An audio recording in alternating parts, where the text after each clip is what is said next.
Live from downtown Detroit, home of WDIV and Click on Detroit. Local 4 News at 5 starts now. It's not a matter of if, but when. The CDC puts out an ominous warning about the coronavirus here in the U.S., and it sent the stock market into a tailspin. Tonight, a family is grieving and a mother is looking for answers. That story coming up. All right, Victor, we're going to begin, though, with 4 Live radar, which is showing us snow moving in from the south. Going to be falling for quite a while before all is said and done. We have a winter weather advisory set to go into effect at midnight. So let's get over to Andrew. He's in for Ben tonight with what's to come. Hi, Andrew. Kimberly and Devin, good evening to you. And you're right, a winter weather advisory now for Detroit and all of southeast Michigan from late tonight to late tomorrow night. Currently, we're looking at cloudy skies. Some raindrops and snowflakes are out there, but not very many. But some of that is just now gathering itself, coalescing, if you will, as we speak. As you can see, we have some raindrops and snowflakes that may be hitting the ground, more likely hitting the ground, these darker areas of blue. You can see that here around K-Pac, also around Romeo. But overall, the afternoon commute so far is pretty manageable. But things will be changing over the next few hours. More persistent rain is right on our doorstep here in northwest Ohio, just south of the Ohio border. You have this here, a more widespread area of rain and snow that will move and race across the area as we go over the next few hours as well. Temperatures right now are above freezing, around 39, so we'll still see a rain-snow mix develop from now until just before midnight. But by 10, 11 o'clock and afterward, that mix changes to all snow, and we'll see all snow starting tomorrow morning. So get ready for snowier conditions, especially later on tonight and for our Wednesday. In just moments, we're going to talk about snow totals because they will be significant. Okay, Andrew. An ominous warning today from the CDC sent the stock market into a tailspin for the second straight day.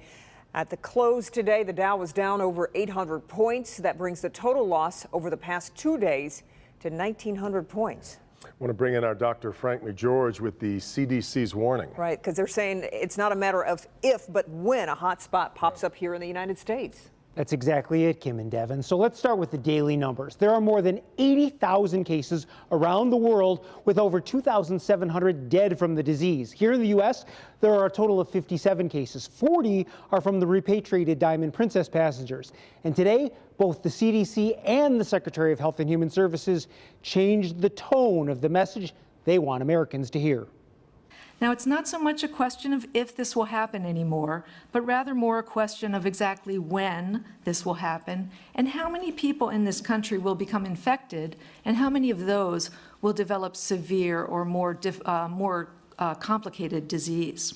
That message from Dr. Ann Schuchat, the Principal Deputy Director of the CDC, was echoed in a conference call by Dr. Nancy Massinier, Director of the National Center for Immunization and Respiratory Diseases. The data over the last week in the spread in other countries has certainly raised our level of concern and raised our level of expectation that we are going to have community spread here. Her warning to the American public was personal and direct. I had a conversation with my family over breakfast this morning, and I told my children that while I didn't think that they were at risk right now, we as a family need to be preparing for significant disruption of our lives. This is a very serious public health condition worldwide.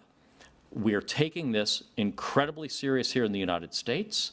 We are doing the most aggressive containment efforts in modern history to prevent further spread in the United States.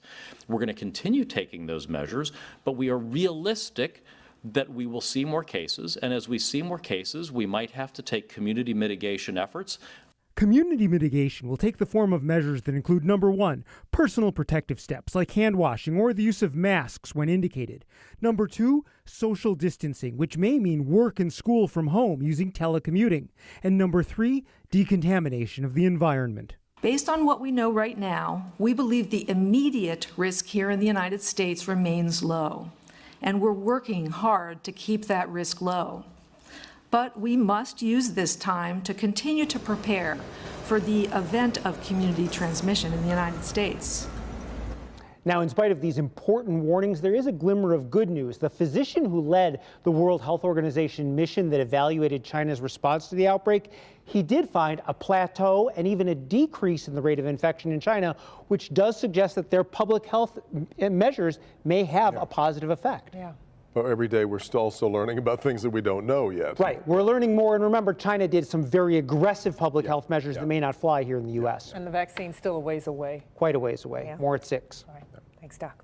A Detroit mother is devastated, and she wants answers tonight after her son drowned in the pool at Mumford High School. 15-year-old Deshaun Blanding was found unresponsive in the pool yesterday. His mother is livid with the district's response. Victor Williams spoke with her today. Victor, she wants to know why he was even in the pool in the first place.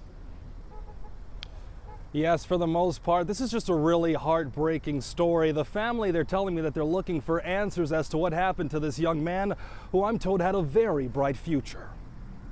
This is stuff right here. The family of 15-year-old Deshaun Blanding says they dropped off the teen at Mumford High School on Monday. We went and picked up his stuff from Mumford. And just today they went back to claim what was left of his belongings. He was a smart kid. Deshaun never killed a fly. Like, you can't even make up nothing bad to say about him. But the family is trying to figure out what led to Deshaun's untimely death here in the swimming pool of the high school, and there are few answers. This cannot be happening.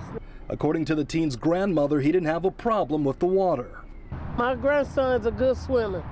I don't believe he drowned. Deshaun's stepfather, Rodney, however, believes that this could have been prevented if someone would have helped. They left that boy there. They left him. Whoever's with him left him there. And all they had to do, even if they couldn't save him, just pull him up out of there. They're just asking for anyone to come forward who may have information on what happened to this young man on school property. They won't let me talk to nobody at the school. They won't tell me what happened. As you can imagine, this has taken a big toll on Deshaun's mother. This is not real. This is not real. If you all could just step up and just let us know. I mean, yes, it is said that we don't know what happened.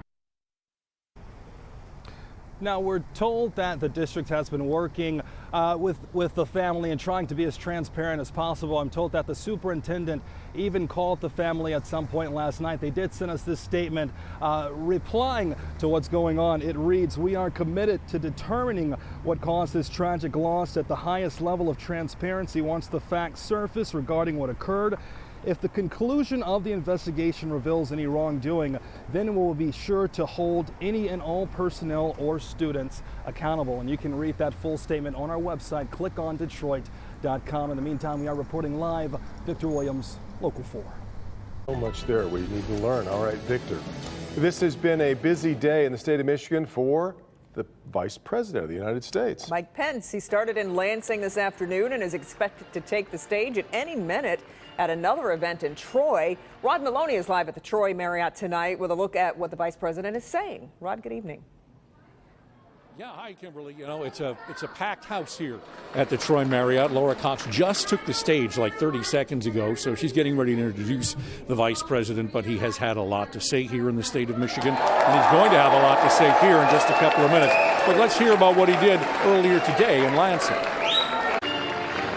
The Vice President visited with the Michigan Farm Bureau in Lansing. He brought greetings from the President and praised the American and the Michigan farmer. We do things especially well out this way. We make things and we grow things. And here in Michigan, you've always led the way in both of those categories. He also praised the Michigan Farm Bureau, representing 50,000 Michigan farms, employing 1 million people. The Vice President also was happy that a number of farmers battled the Obama administration water rules that the President later changed. The Vice President said it's the Trump administration's goal to make sure America's farmers have fewer federal rules to battle, along with ever-changing markets. You literally model every day the grit that drives our nation forward. And you, in every sense, embody the virtues and the values that are at the root of American greatness. Here in Troy, it's a much different audience, and they're excited to see the Vice President. It's more inspiring to see him in person. You get more energized, more involved. I believe in Mr. Pence, and I think that he has the values that I have. And so just seconds ago, the crowd was shouting 4 more years, prodded by Laura Cox to talk about it. Vice President going to be coming on here in just a couple of minutes, and we will certainly have sound from him coming up later on Local 4 News at 6 and again at 11. Reporting live in Troy, Rod Maloney, Local 4. All right, Rod, we'll see you then. Now let's move on then to a big night on the local political scene. Tonight at 7, Detroit Mayor Duggan will take the stage to lay out his plans for the city. Mara McDonald live at the Flexengate plant on Detroit's east side. And Mara, he picked that location for a reason for his State of the City address. Absolutely, Devin. I think that this administration views Flexengate as really the first major domino that fell, paving the way for automotive jobs to return to the city of Detroit. That and the commitment they got out of Flexengate, which is this massive campus here on the east side, as well as promising to hire 51% of its workforce from the city of Detroit. I think we're going to hear a lot out of the mayor tonight about equity, whether it's in jobs, housing, or business. Essentially, how to make sure Detroiters have equity in the ongoing resurgence here and the efforts the administration has made to ensure it. And in what has become a signature of these addresses, neighborhood revitalization. For example, new businesses along the Livernois Avenue of fashion and what areas will be seeing redevelopment next. I also think we're going to hear about the ongoing wrangling over property tax assessments in the city and inflated assessments and a historical timeline, along with plenty of data. Back here live, you can see we're in the middle of a mic check. They're getting ready for the address tonight. I also think what we're going to hear out of the mayor is more on our changes to no-fault auto insurance reform. I wouldn't be surprised if he went through every option so Detroiters can see what is in front of them. Duggan was one of the champions of pushing this through the legislature, and it's going to take effect July 1st. We are live on Detroit's east side at Flexengate. Mara McDonald, back to you. Yeah, sets it up really nicely, Mara. So be sure to watch our live coverage of Mayor Duggan's State of the City address here on Local 4 tonight. We will also stream it for you live on clickondetroit.com. We'll get underway at 7 p.m.